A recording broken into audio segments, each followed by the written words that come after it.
है मसीह का प्यारा वचन, ये है वचन प्यारा। परमेश्वर के धन्य नाम की महिमा हो। प्रभात मनन के सत्र 2269 में आप सभी का बहुत ही विनम्रता के साथ स्वागत करता हूँ। आइए आज मनन के लिए हम पढ़ते हैं याकूब अध्याय 3 पद 17। पर जो ज्ञान ऊपर से आता है वो पहले तो पवित्र होता है, फिर मिलनसार, कोमल और मृदु भाव और दया और अच्छे फलों से लदा हुआ और पक्षपात और कपट रहित होता है। बीते दिनों में हम ये देख रहे थे कि वचन से ही क्यों न हो, हमारे मस्तिष्क में भरने वाला ज्ञान हमें घमंडी बनाता है। इनमें घमंड एक दूसरे के प्रति हमारे अंदर डाह और विरोध की मानसिकता भी उत्पन्न करता है। और हम ये भी देखे थे कि डाह और विरोध कैसे हमें परमेश्वर की योजनाओं की पहचान करने से वंचित रखने के साथ साथ परमेश्वर के दंड का पात्र भी बनाते हैं। इसलिए हमें डाह, विरोध आदि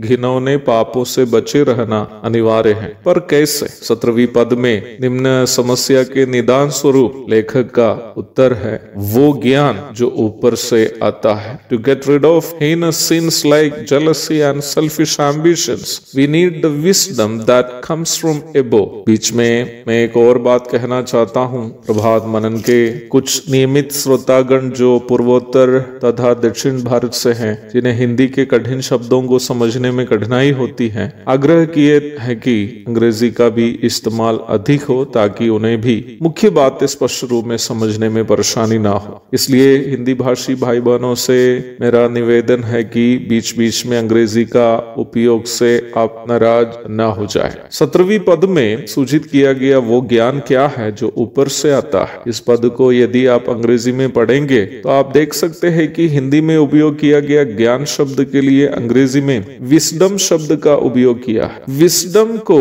हम हिंदी में बुद्धि अथवा जीने का प्रायोगिक ज्ञान भी समझ सकते हैं। इसी शब्द के लिए मूल भाषा यूनानी में सोफिया शब्द का उपयोग किया है। यूनानी भाषा में सोफिया शब्द का भी अर्थ प्रायोगिक जीवन जीने का ज्ञान अथवा समझ है। पहला कुरिन्थी 1:30 में प्रेरित पौलुस यीशु मसीह का परिचय इस प्रकार करते हुए हम पढ़ते हैं, परंतु उसी की ओर से तुम मसीह यीशु में हो जो परमेश्वर की ओर से हमारे लिए ज्ञान ठहरा। But by his doing you are in Christ Jesus, who became to us wisdom from God। और वहां एक और रोचक तथ्य हमें देखने के लिए मिलता है। पहला कुरिन्थी 1:23 में यह कहने के बाद, परंतु हम तो क्रूस पर चढ़ाए हुए मसीह का प्रचार करते हैं। पौलुस आगे पद 30 में कह रहा है कि उस प्रभु यीशु मसीह जो स्वर्गधाम को और परमेश्वर के साथ की तुल्यता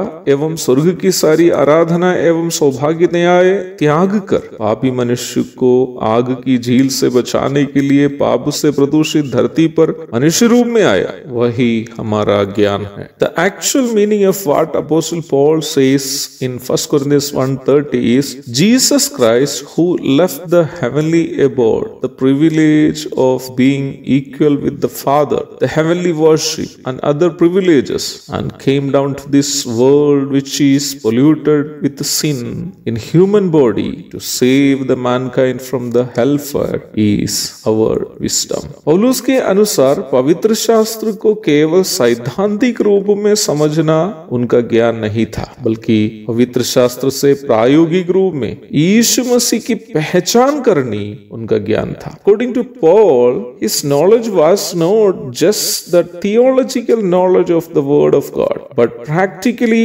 identifying Jesus Christ from the scriptures। हाँ प्यारो, प्रारंभ में पढ़ी गई पद में याकूब भी वास्तव में यही समझा रहा है कि वो ज्ञान क्या है जो ऊपर से आता है। मेरा कहना यह नहीं है कि वचन से सैद्धांतिक ज्ञान पाना नहीं चाहिए। वचन से सैद्धांतिक ज्ञान पाना अनिवार्य है, परंतु यदि हमारा ज्ञान केवल सैद्धांतिक हो तो वो हमें घमंडी बना सकता है। वचन से यीशु मसीह की पहचान प्रायोगिक रूप में करनी वो ज्ञान है जो पवित्र आत्मा से हमें मिलता है। यूहन्ना 16 16 की 13 से 15 तक। जब हम पवित्र आत्मा की सहायता से पवित्र शास्त्र से यीशु मसीह की पहचान हमारे प्रायोगिक जीवन में करने लगेंगे तो वो ज्ञान हमें प्रभु के पवित्र स्वभावों में अपने आप को बदलने के लिए प्रेरित करता है। आत्मिक जीवन का सही बढ़ोतरी भी उस प्रकार के बदलाव ही है। एक और शुभ दिन की धन्य कामनाओं के साथ आज का मनन यहाँ समाप्त करता हूँ। प्रभु आप सबको आशीष दे। आमीन।